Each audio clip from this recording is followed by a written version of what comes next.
Muy buenas tardes, tengan todos ustedes bienvenidos a su programa Alternativa Cultural. Bueno, el día de hoy le tenemos una grata sorpresa. Recordará usted ya hace un pequeño tiempo que estuvo aquí con nosotros el doctor Seferino Zamudio Valderrama. Él es médico internista y en aquella ocasión pues tuvo que ser, pues vamos a decir, por vía telefónica, ¿no? Y por ahí con su foto nada más, simbolizando su presencia. Bueno, pues el día de hoy tenemos el grato sabor de decirle que está aquí con nosotros vivencialmente, como dicen, en presencia de carne y hueso, como diría Ríos, el doctor Seferino Zamudio Valderrama, y él nos va a tratar dos temas muy interesantes. Obvio, estos están del diario de la presencia del problema de la salud a nivel nacional, y en este caso sería, en primer lugar, comentarios y opiniones sobre información, claro, médica, sobre el Día Internacional contra el Cáncer de Mama. Bueno, el día de hoy precisamente se celebra este Día Internacional, así que pues nos cae como anillo el dedo, como diría alguien por ahí, que luego lo criticaron mucho, ¿no? Y obviamente también se estará tratando el tema alusivo a pues el problema de la contingencia sanitaria, más conocido como el caso de la cuarentena por el coronavirus, ¿no? Que eso de cuarentena parece como que ya se triplicó esa cuarentena. Entonces, ¿qué le parece que sin más le damos la voz y le pedimos que nos trate de este controversial tema que es el cáncer de mama, que se ha convertido pues en uno más de esos fantasmas, ¿no?, que nos rodean, pero que la ciencia médica busca y hace los esfuerzos por enfrentar y resolver. Doctor Seferino Zamudio, bienvenido. Amigo, muchas gracias. Rodolfo Mellón Sabín, es un placer, de verdad un gusto estar contigo y con tu auditorio esta tarde aquí en esta bella Cenicienta del Pacífico, Ensenada. Y bueno, venir como yo voy a trabajar con mis pacientes, como yo ando a partir de que se originó este problema de esta pandemia por todos conocida. Y bueno, hoy es un día importante, como cada año, y lo es todo el año, no nada más el día de hoy, pero hoy se conmemora la lucha contra el cáncer de mama a nivel mundial, y son los esfuerzos, ¿no? Los esfuerzos que hace la ciencia por detectar cada vez más temprano una problemática que oportunamente diagnosticada puede salvar la vida a una paciente o a un paciente, porque también los hombres somos susceptibles de, aunque en un porcentaje muy mínimo, 1%, de poder cursar con esta enfermedad que es el cáncer de mama.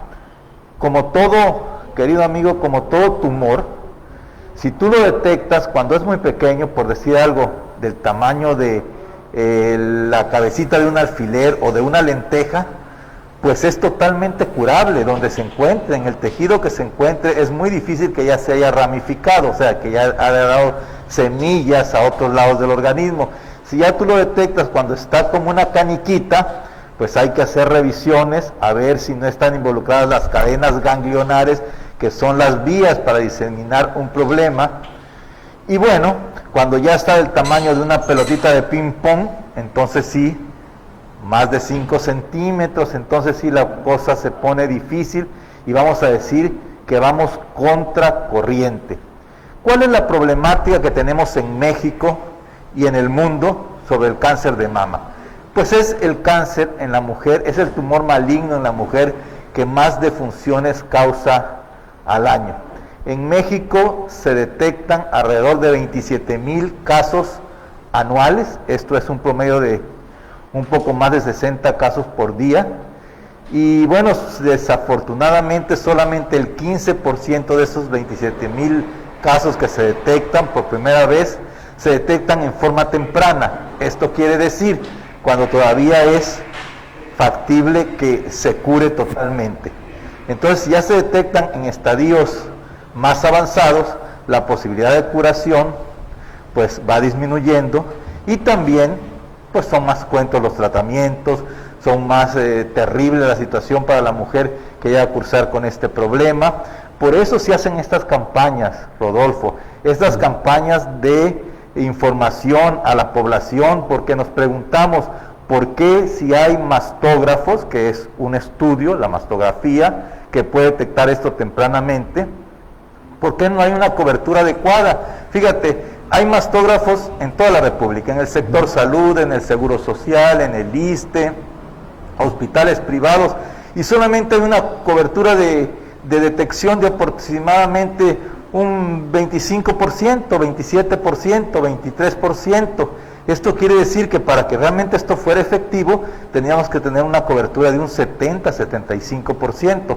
Yo no soy ginecólogo, no soy especialista en esta área, pero como médico internista, obviamente que platicando con mis amigos, investigando, pues te das cuenta de esta realidad. México ya actualmente es el tumor maligno más frecuente en la mujer, incluso ya está superando al cáncer cervicuterino, que por muchos años, por muchas décadas ocupaba el primer lugar. Hay estados en que esto varía un poquito, pero sobre todo en los estados del norte, el cáncer de mama es más frecuente. Entonces, muy importante que todas las mujeres sepan cómo poder detectar esto a tiempo, cómo es posible que este diagnóstico sea oportuno para no sufrir las consecuencias de un cáncer invasivo, de un cáncer que ya se fue a los riñones, al cerebro, al hígado, y que entonces ya se convierte a los pulmones, se convierte en una situación pues verdaderamente ya dramática, ¿no? Ya es luchar contra corriente y ya es perder la vida en muchas situaciones. Ahora bien, fíjate que los países industrializados tienen más cáncer de mama que los países no el primer mundo. Sin embargo, hay menos mortalidad porque allá se detectan más casos a tiempo, en primeras fases de la enfermedad, y aquí se detectan, como ya lo explicamos, tardíamente. Entonces, una de las campañas importantes para todas las damitas es la autoexploración. Antes había muchos tabús y muchas cuestiones, digamos, mitos sobre el conocer tu cuerpo. Actualmente se sabe que una niña, un niño debe conocer su cuerpo perfectamente.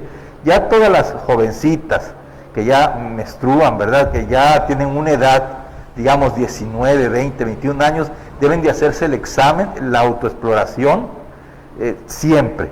Cada mes se lo deben de hacer. Después de su menstruación, es muy fácil porque es nada más después de que salen de bañar, ¿verdad?, en un espejo, se ponen sus manos hacia abajo, sus dos brazos, y entonces ven sus dos mamas que sean simétricas, que los pezones estén también simétricos, que no haya ningún abultamiento, ninguna alteración de la piel, ningún hoyo, ningún abultamiento, como dije, y ya luego posteriormente, pues entonces puedes manejar las manos hacia arriba en tu cabeza, y entonces al movimiento de los músculos, examinar exactamente todo eso de tus mamas, que haya una simetría, que no haya escurrimiento en los pezones, que no haya ningún cambio de coloración en la piel, que no haya abultamientos, que no hayan hundimientos. Y ya luego, Rodolfo, pues ya vendría, eso sería la exploración que se hace a la inspección, ante estático con brazos abajo o brazos arriba, para ver el movimiento a la hora que se abre, cómo los senos se mueven, si se mueven correctamente. Pero ya luego vendría la exploración. Para eso es muy sencillo, Rodolfo.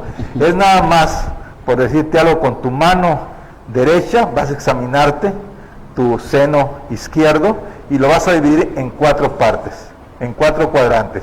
Cuadrante superior externo, cuadrante superior interno, cuadrante inferior externo e inferior interno. Y te vas a ir del cuadrante superior externo, vas a comenzar a tocarte tu mama, a ir comprimiendo tu mama, buscando bolitas, buscando algún hundimiento, hasta llegar al pezón. Entonces ahí apriete su pezón, vea que no haya ningún escurrimiento. Entonces con el mismo cuidado lo vas a hacer en el cuadrante superior, inferior externo, en el cuadrante inferior interno, en el cuadrante inferior superior interno. No olvidar también la axila para buscar ganglios, buscar nodulaciones, cualquier cosa, cualquier hundimiento, cualquier nodulación, cualquier ganglio, inmediatamente acudir a tu médico. Y luego lo vas a hacer con tu otra mano, con tu mano izquierda, en tu mama del lado derecho. Si tú haces tu exploración cada mes, llevas ganado un buen porcentaje. Ojo, no todos los cánceres son palpables o son visibles al principio. Por eso esto es importante, esto es muy valioso, pero no basta. Se considera que toda joven en edad fértil debe tener su médico de confianza, que puede ser el médico general, el médico familiar o el especialista en esta área, que es el ginecólogo, y debes de acudir a él con cierta regularidad, que puede ser cada 6 meses, cada año, y ya él te podrá orientar si necesitas hacerte una mastografía o un ultrasonido de mama o no lo necesitas. Se considera que las mujeres mayores de 35 o 40 años deben hacerse una mastografía cada año mínimo para poder detectar ese tumor cuando está pequeñito, como la cabeza de un alfiler, como una pequeña lenteja, como un frijolito pequeño, y no cuando ya creció 5 centímetros de diámetro, que sería, podemos decir, promedio, como una pelotita de ping pong, donde ya la situación pues ya es más complicada.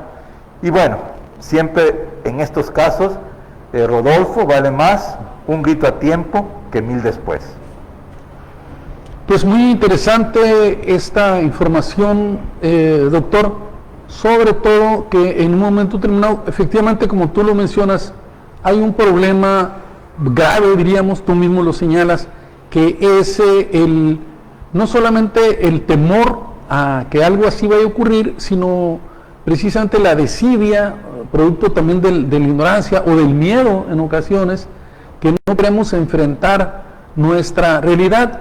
Y es muy importante lo que tú mencionas, se han envuelto alrededor del cuerpo tantos y tantos mitos y mentiras que se nos acostumbró técnicamente prohibido, incluso para los hombres, andar intentando incursionar, ¿no? Excursionar sobre nuestro cuerpo. Es típico que la mamá observa que el niño anda tocando sus partes íntimas e inmediatamente viene la represión, ¿no? Esto puede ser motivado precisamente por irritación en la piel, por secreciones, por una serie de factores que no necesariamente tienen que ver con lo sexual. Yo creo que este señor Freud, el que realmente a mí en lo particular no me simpatiza, vino precisamente a crear todos esos prejuicios alrededor del cuerpo humano, tanto para el niño como para la niña, la puberto, adolescente y los jóvenes, e incluso con las personas de la edad adulta. Amén que el Señor en cierta y gran medida ha sido y fue el responsable de promover el consumo, ¿no? Precisamente de drogas, ¿no? Que se las aplicaba a todos los pacientes. Sí, fíjate, Rodolfo, que se ha buscado el porqué, teniendo mastógrafos en todo el país, habiendo gente ya preparada técnicamente hablando, tanto técnicos de rayos X como especialistas en radiología, que cada vez están más capacitados para este tipo de aparatos, y cada vez los aparatos son más sofisticados y más exactos en detección de tumores, que a veces no están tan superficiales, están profundos y son difíciles de detectar. Entonces, ¿por qué las mujeres no van, no tienen los equipos, no tienen la cobertura suficiente para que este problema realmente se fuera reduciendo y no siguiera en aumento? Y se han visto que puede ser el factor ignorancia, por ejemplo. Personas que no saben, ¿verdad?, que detectarse a tiempo pues puede ser la diferencia entre salvarse o morir. También puede ser el factor económico, personas que viven en zonas lejanas a centros de salud, que no puedan ir a hacérselo. Otro que todavía es peor, el miedo, ¿no? El sentir temor de que me van a decir que tengo un cáncer y entonces, ¿cómo le voy a hacer? me voy a morir. No, el cáncer, cuando se detecta a tiempo, oportunamente se diagnostica y es curable total y al 100%. Y otra cosa que también sería muy reprobable, que sería los prejuicios, prejuicios por la pareja, prejuicios religiosos. No, para nada. Esto obviamente que se hace como debe de ser, con toda la ética y con todo el profesionalismo que debe haber en esos exámenes. Y además, las mujeres que tengan temor, porque a veces es un poquito doloroso el estudio, muy leve, pero si a veces un poquito de molestia, pues es muy sencillo. Si es usted con un umbral muy bajito al dolor y es muy sensible al dolor, pues yo diría que hasta podría, bajo supervisión de su médico, algún tranquilizante suavecito antes del estudio, algún analgésico suavecito, que los haya hasta sublinguales, para que no sientan ninguna molestia o la molestia sea mínima. Y es mejor estar 5, 10, 15 minutos con un poquito de molestia y no pasar toda la tragedia que te ocurre cuando tienes un cáncer, hombres o varones. Recuerden, en las mujeres, cáncer de mama, cáncer bicuterino, los más frecuentes; en el hombre, cáncer de próstata, cáncer de pulmón, y en ambos cáncer de colon también. Doctor, aquí hay una cuestión muy importante, pues por comentarios de las propias mujeres, respecto a esto que tú mencionas, respecto al miedo, el miedo sobre todo al dolor, o el otro miedo que es producto del prejuicio. Pero aquí hay un elemento que no sé si tendrá un carácter de mito, pero se dice que la mastografía tiene un carácter invasivo y que es doloroso. Entonces eso, yo creo que más que miedo le provoca pánico a muchas mujeres, claro, que las aleja del consultorio o más de ese tipo de procedimientos, que ellos no tanto por la cuestión del prejuicio sexual o la ignorancia y el miedo, sino precisamente el temor al dolor, que pues en cierta medida algunas personas que ya han tenido esa experiencia, pues a la vez, muchas veces las experiencias pueden ser muy particulares, ¿no? Pero sin embargo, pues las divulgan, y entonces pues se viene ese fenómeno que se convierte en un rechazo a ese tipo de intervenciones. No, sí, tienes razón. Realmente invasivo para nada, ¿no? Bueno, rayos X, ¿verdad? Pero invasivo para nada, está supervisado. Siempre tiene que ser consultando a su médico, a su ginecólogo de confianza, a su médico familiar de confianza.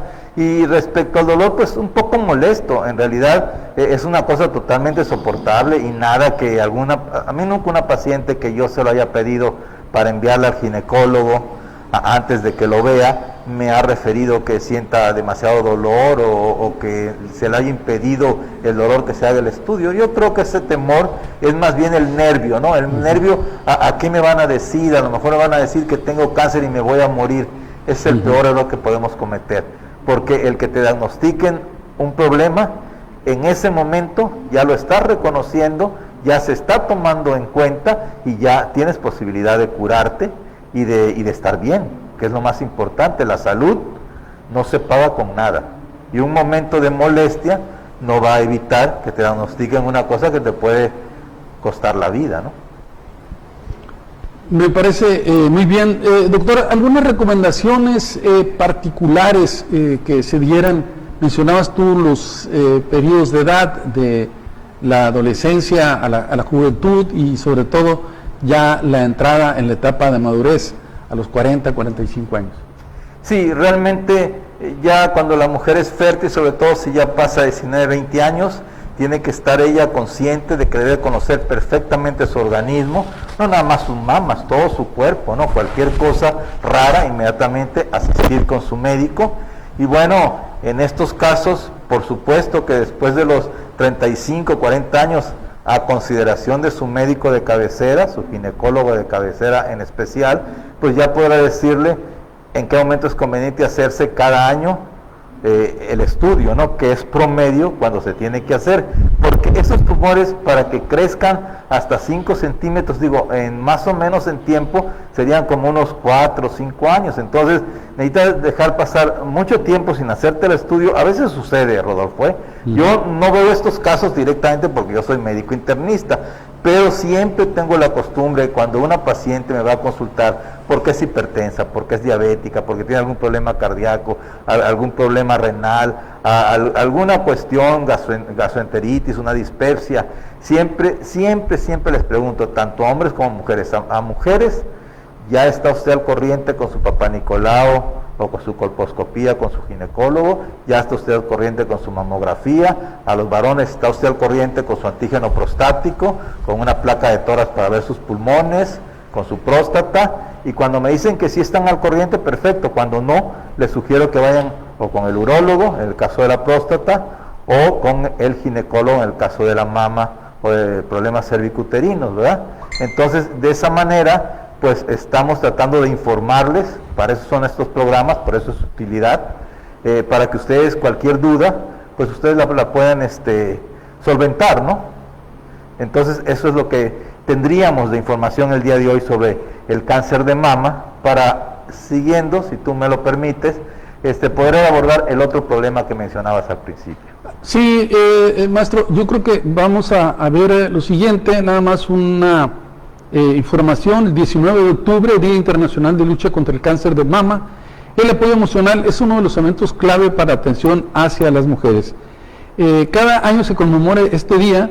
Esta fecha pretende sensibilizar a la población con un mensaje clave: la importancia de la detección temprana o precoz a fin de mejorar el pronóstico y la supervivencia de los casos de cáncer de mama, lo cual sigue siendo la piedra angular de la lucha contra esta enfermedad. Actualmente el cáncer de mama es el más frecuente en las mujeres, tanto en los países desarrollados como en desarrollo. La mayoría de las muertes por cáncer se producen en los países de ingresos bajos y medianos, donde gran parte de los casos se diagnostican en un estadio avanzado, como nos explicaba el doctor. Entonces, sobre todo por la escasa concientización y las barreras que dificultan el acceso a los servicios de salud.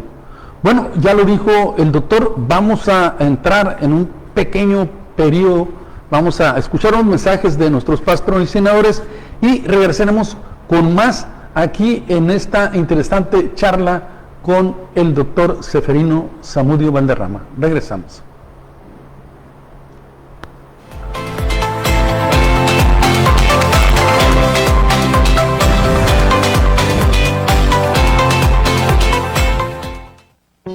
Laboratorio San Ángel, expertos en análisis clínicos, bacteriológicos, virología y parasitología, con la más actualizada tecnología digital, con personal con experiencia de más de 28 años, pero con los costos más económicos que cualquier otro laboratorio. Estamos ubicados en la Avenida Juárez 1285 y nuestro teléfono es el 176-2577. Laboratorio San Ángel, atención, seguridad y confianza. Nuestro contenido, programación, alcance, concepto de tradición y arraigo nos colocan en los número 1 en la aceptación y preferencia de nuestro público televidente, lo cual nos motiva, nos enorgullece y nos da fuerza para seguir hacia adelante. Hacia adelante. Canal 29, Sistema de Televisión. Hacia adelante.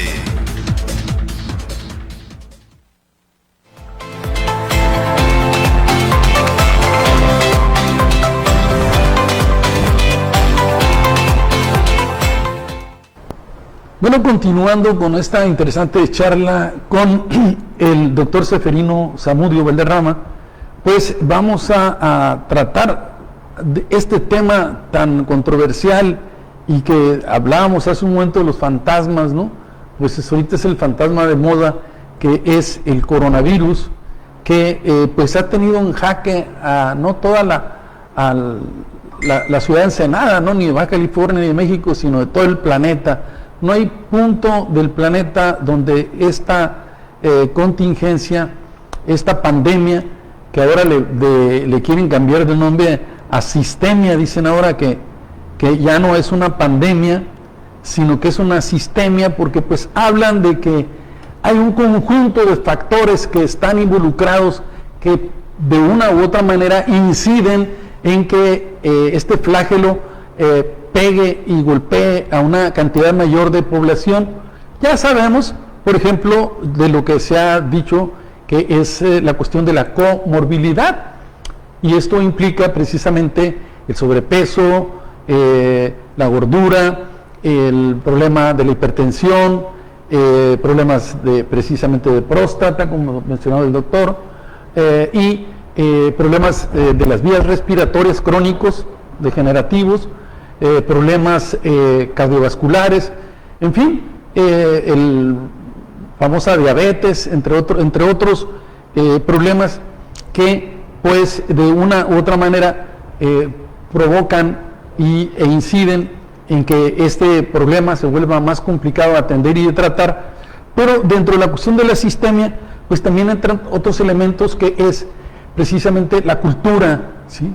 Las prácticas de salud, el nivel económico, el nivel cultural, el nivel académico, en fin, una serie de elementos del entorno, como puede ser el propio problema que tenemos ahorita con el famoso problema de la atmósfera, ¿no? Que pues ha sido también muy discutible, ¿no? La cuestión del cambio climático. Entonces todos esos elementos en su conjunto han creado y desarrollado este nuevo concepto, que es el de la sistemia. Bueno, doctor, pues nos gustaría que, con la experiencia y conocimiento que tú tienes, yo he tenido la oportunidad de darte seguimiento por la vía del internet. Sería cuestión también, doctor, que por ahí pasaras tus datos, ¿no? Así como no. De internet y también de tu celular o teléfono, y pues te damos inmediatamente el micrófono para que nos instruyas y nos des luces y conocimientos sobre este tema tan importante para toda la humanidad en estos momentos. Sí, muchas gracias, Rodolfo. Fíjate que, bueno, yo tengo un canal en YouTube que con Ceferino Zamudio, ZZ, Ceferino Zamudio, ustedes pueden acceder. Tenemos alrededor de 250, 260 programas subidos, donde hay entrevistas con médicos, entrevistas, temas, por supuesto, de mi profesión, la medicina interna, cardiólogos, internistas, de diferentes especialidades, ginecólogos, pediatras, y también tenemos temas deportivos. No es un secreto para nadie que yo soy un apasionado del deporte olímpico, y bueno, pues hemos tenido la oportunidad de estar muy cerca de muchos grandes de nuestros deportistas olímpicos, ¿no? Primero, Rodolfo, pues yo te lo dije cuando concretamos mi visita contigo, que con mucho gusto yo estaba aquí contigo. Sin embargo, yo quería venir como pues yo ando, ¿no? Como yo voy con mis pacientes a su atención. Yo tengo al día de hoy 7 meses en confinamiento, al 100%, excepto cuando tengo que ir a ver un paciente al consultorio que me necesita, o cuando hay alguna emergencia médica, o bien, por supuesto, como todos, a compra de alimentos o pago de servicios. He tratado de evitar todo lo demás: convivencias familiares, visitas de amigos, visitas de familia, asistencia a cualquier tipo de lugar donde haya un aglomeramiento de gente, donde haya mucha gente. Y bueno, la forma como yo sentí desde el principio que teníamos que protegernos es: si yo le protejo a usted, en automático me estoy protegiendo yo mismo. Hubo mucha confusión al principio, hay que decirlo. Esto inició el año pasado, a finales de noviembre. China lo dio a conocer prácticamente a finales de diciembre, cuando tuvieron los primeros decesos. Había habido 27 personas que se habían contagiado en un mercado de una ciudad que es un centro económico e industrial muy importante en el centro-este de China, podemos decir, y esto fue alrededor de un mercado.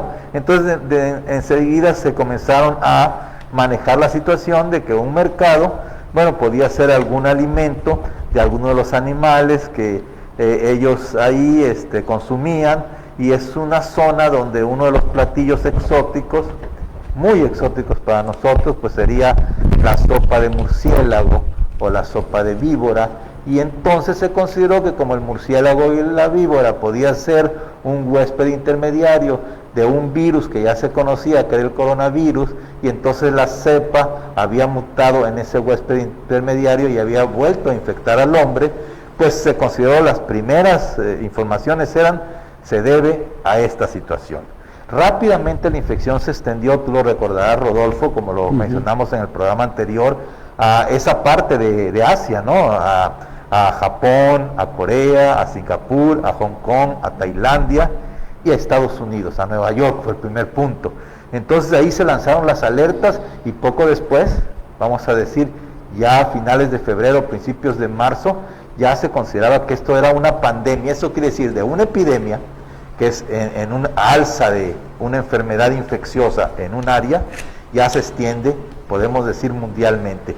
México, si recordarás, el primer caso ocurrido fue a mediados de marzo, que ya hubo el primer fallecimiento, y entonces cuando yo digo que ya se tenían 2 o 3 meses de conocerse que ya esto estaba ocurriendo en otras partes, recordemos que después de Asia y de Estados Unidos se prendió la infección en España y en Italia, y hubo situaciones que se colapsaron los servicios de salud.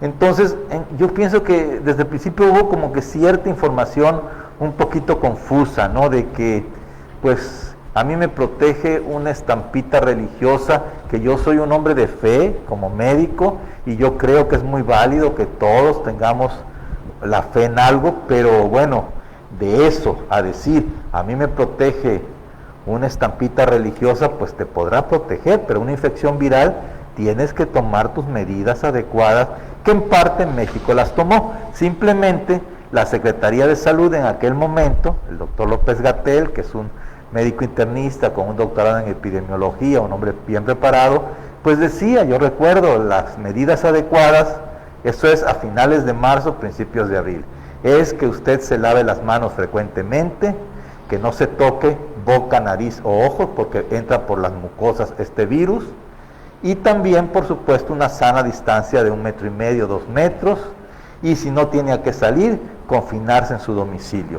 Todo eso era cierto, eso es real, pero se desestimaba un poquito el uso del cubrebocas, porque se decía, pues el cubrebocas puede ser útil, porque realmente, pues para que la enfermedad no se extienda, ¿no? Usted está protegiendo a los demás. Efectivamente, si traes un cubrebocas, este virus, cuando tú hablas, sobre todo si hablas fuerte, cuando tú toses o cuando tú estornudas, es como si fuera un spray.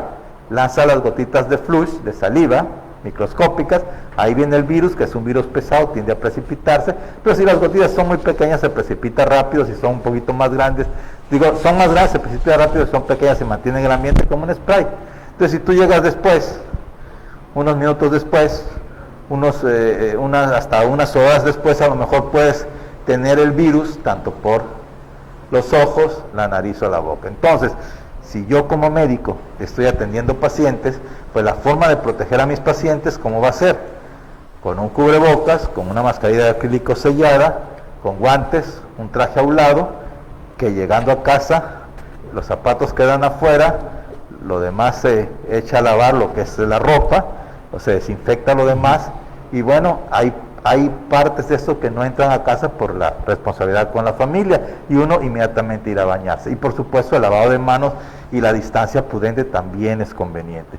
Por eso yo te decía, vuelvo al principio, yo puedo ir contigo, pero me parecería que sería lo más lógico que fuera como yo ando desde abril, desde principios de abril. O sea, como yo voy a trabajar, a la hora, yo no he dejado de trabajar, a la hora de ir a ver a mis pacientes al consultorio o a sus casas, según sea la necesidad, y como yo voy a hacer compras de alimentos o voy a pagar un servicio.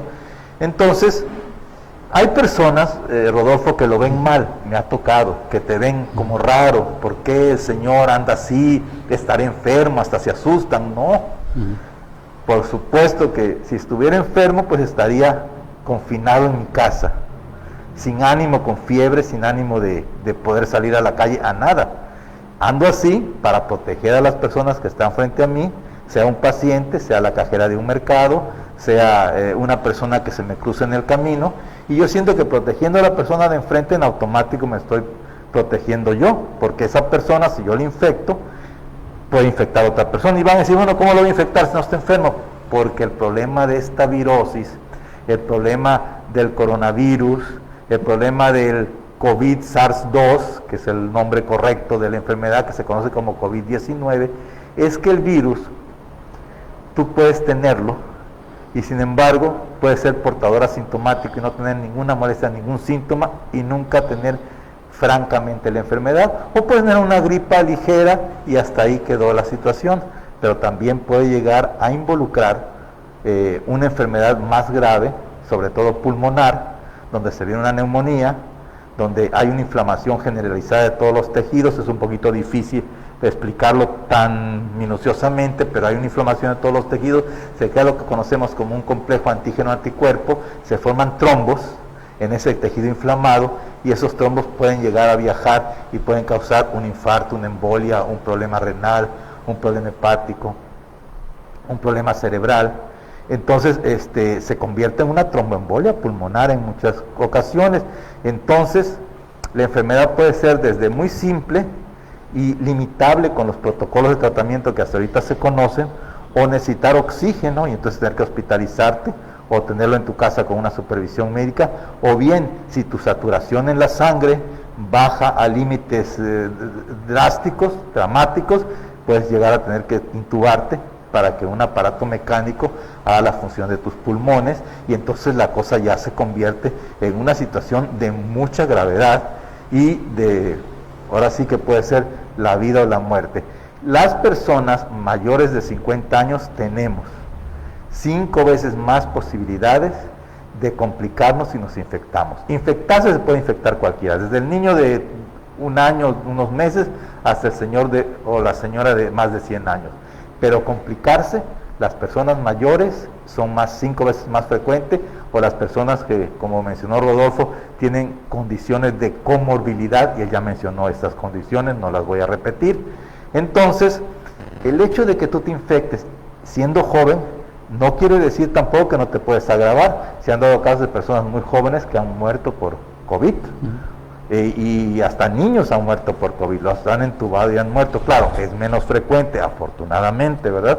Entonces, esta enfermedad se ha ido extendiendo. Al día de hoy, lo que más nos importa, Ensenada, cómo está Ensenada, los semáforos, que si ya estamos en rojo, que si ya estamos en naranja, que si ya estamos en amarillo o en verde, que si el pueblo de la Esperanza, todo es válido para poder ir normando una conducta, pero la realidad es que sigue habiendo infecciones en la ciudad, la realidad es que sigue habiendo personas que se complican, la realidad es que siguen muriendo personas.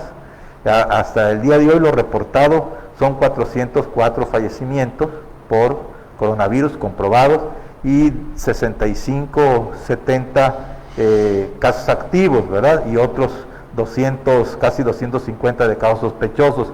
Y lo dramático en México, Rodolfo, ya viéndolo como país, aunque son muchos países en uno solo, porque son muchas áreas, que el norte, que el centro, que el sureste, pero realmente lo dramático es que ya estamos más de 800,000 casos de gente infectada y comprobada por coronavirus, y fallecimientos, más de 80,000 casos. Estamos llegando a los 100,000.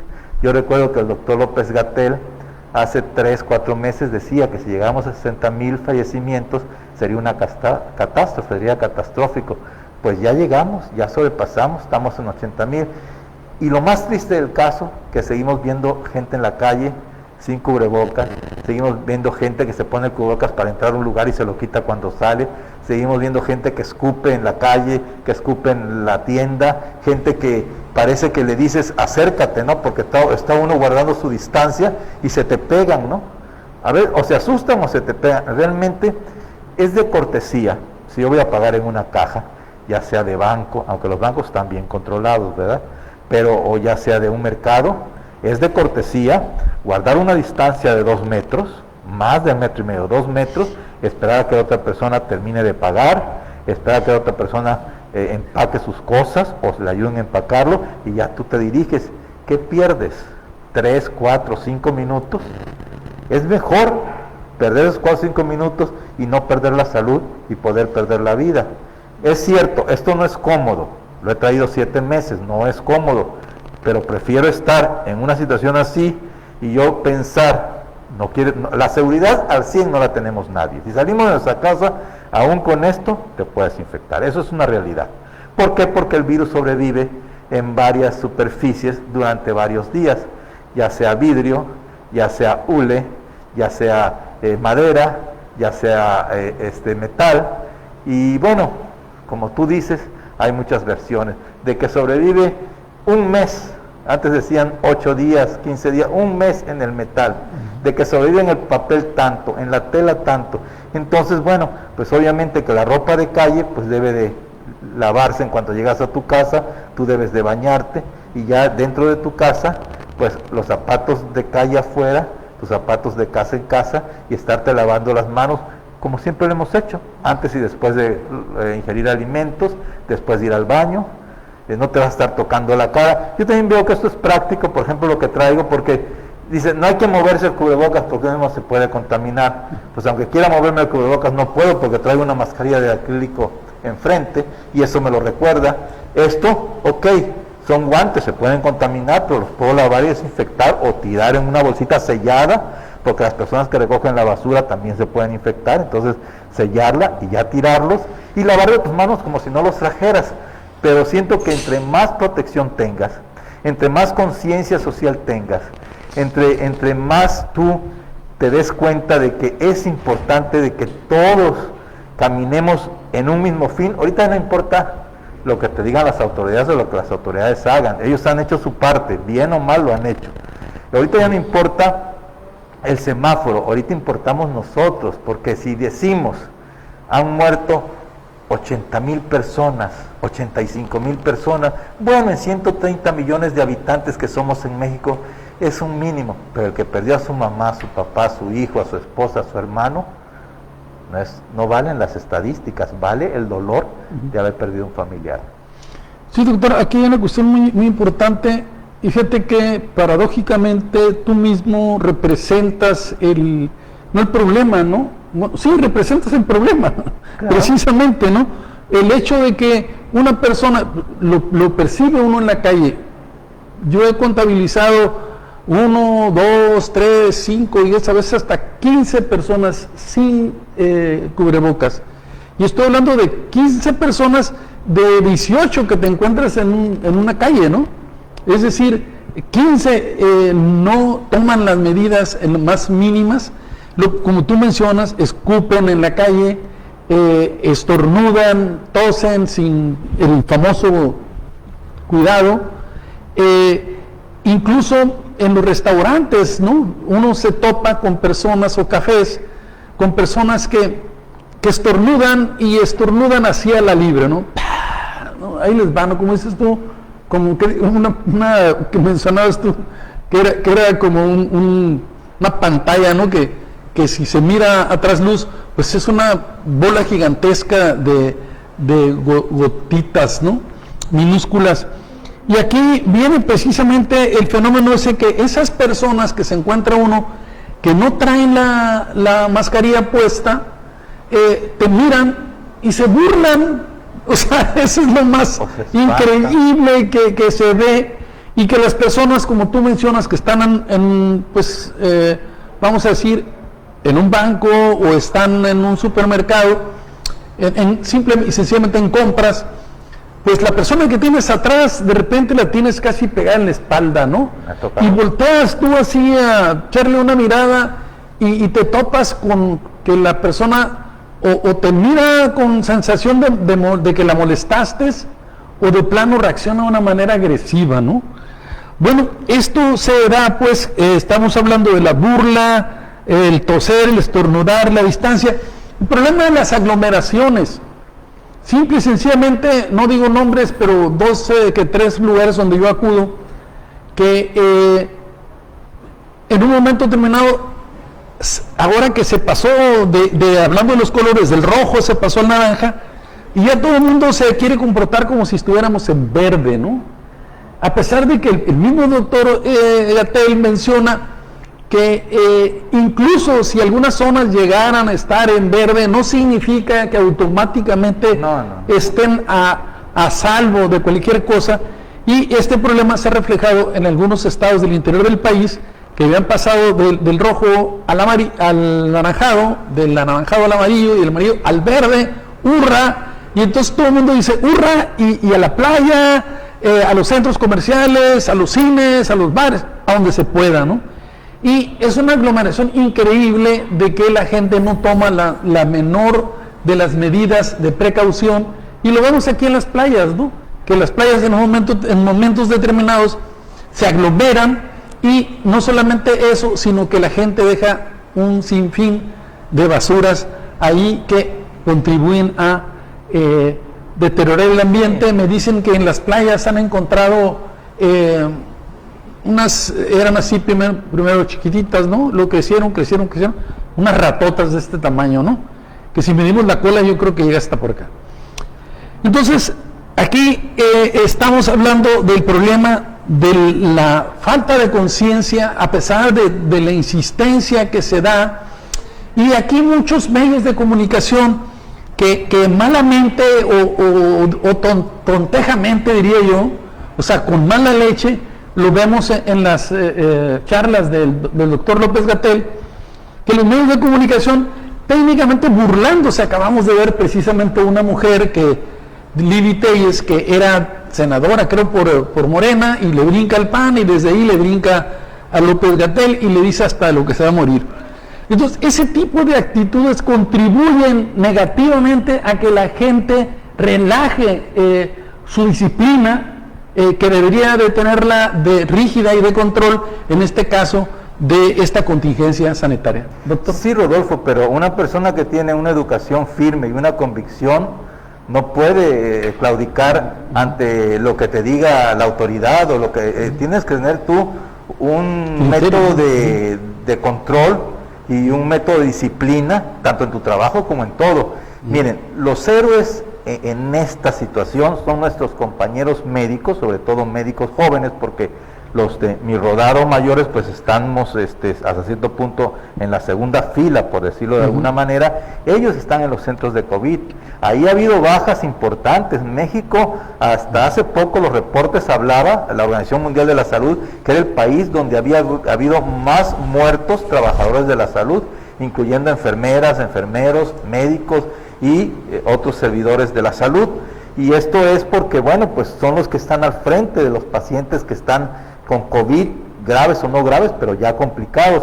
Uno que también ve pacientes, no directamente COVID, pero bueno, un paciente que te va a ver por diabetes, por cualquier cosa, puede coincidir con un problema de la infección. Me ha pasado, yo mismo los he diagnosticado, y bueno, por eso es que tengo que tener una protección adecuada, tanto para mi paciente como para mí mismo. Ahora bien, yo pienso que es importante que todos, si se ha comprobado que y ya en algunos lugares, ahorita haciendo alusión, en algunos países ya se ha vuelto obligatorio el uso de cubrebocas, multa, o sea, pena, multa. Entonces es importante, porque si todos los 130 millones de habitantes, o poco más, poco menos, usáramos cubrebocas, se entendería que la infección vendría a bajar. Si no, la infección va a pasar lo que ha sucedido en México, que realmente no ha alcanzado un pico y hay un rebrote en algunos estados y en algunos países, rebrotes muy graves, como lo que está pasando en España, desafortunadamente, y en Francia. Y entonces, bueno, hay que, ahora sí dicen, cuando veas las barbas de tu vecino, pon las tuyas a remojar, sí, ¿no? Las tuyas a remojar, ¿no? Doctor, en este sentido, el tiempo técnicamente, pues desgraciadamente se nos está agotando, y me gustaría pedirte precisamente que entraras en esa materia particular de las medidas preventivas, las orientaciones. Ya vimos aquí cubrebocas, gel, sana distancia, no aglomeración, lavado de manos, no tocarse la boca, nariz, ojos, no visitar familiares, ni reuniones sociales, de bailes, bodas. Ya hemos visto lo que está pasando.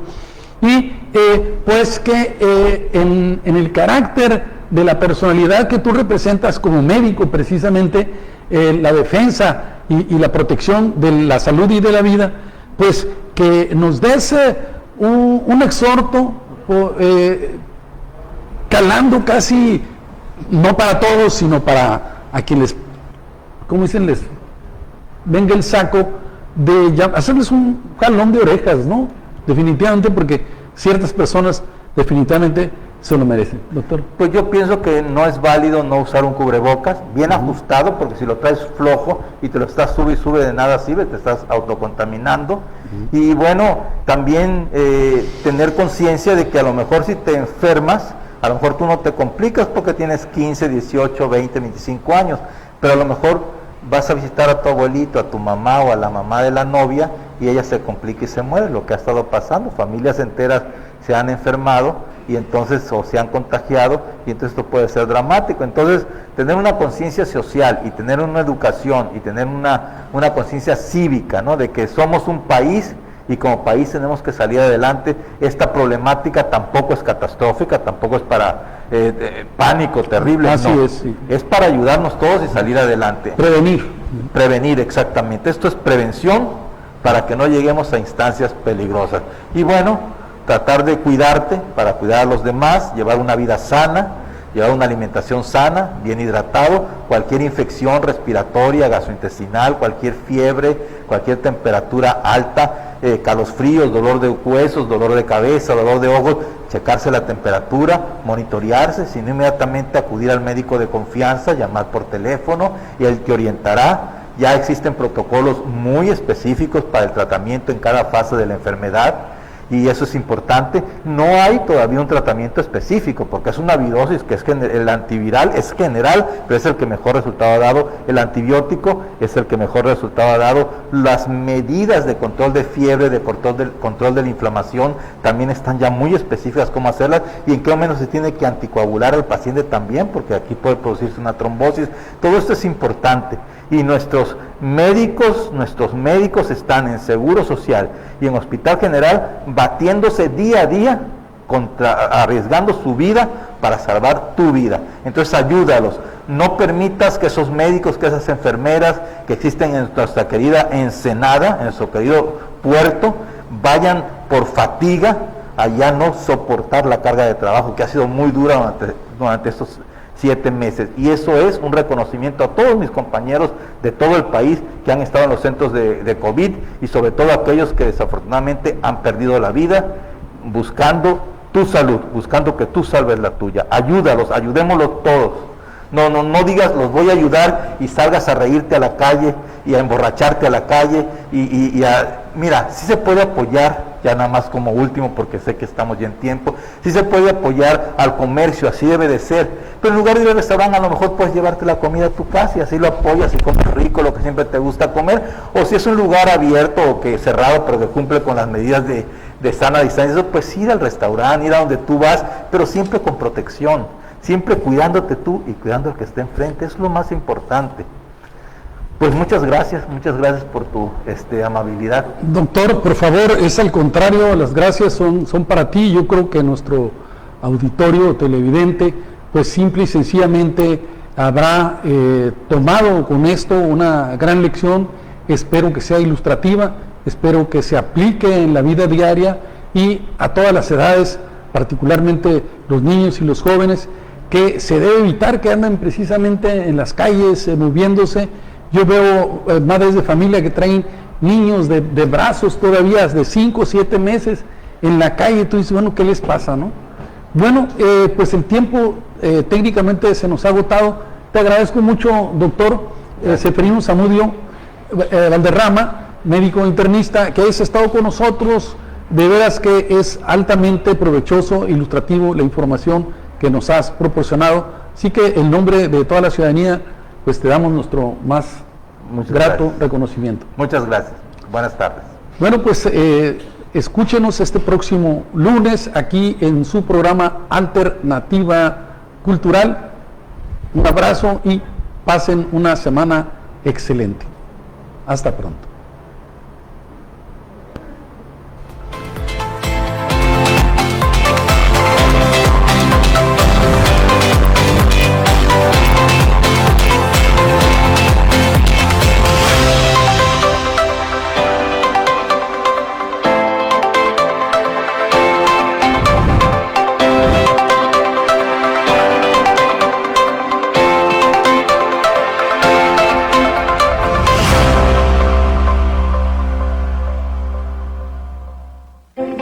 Desde Ensenada transmite XHE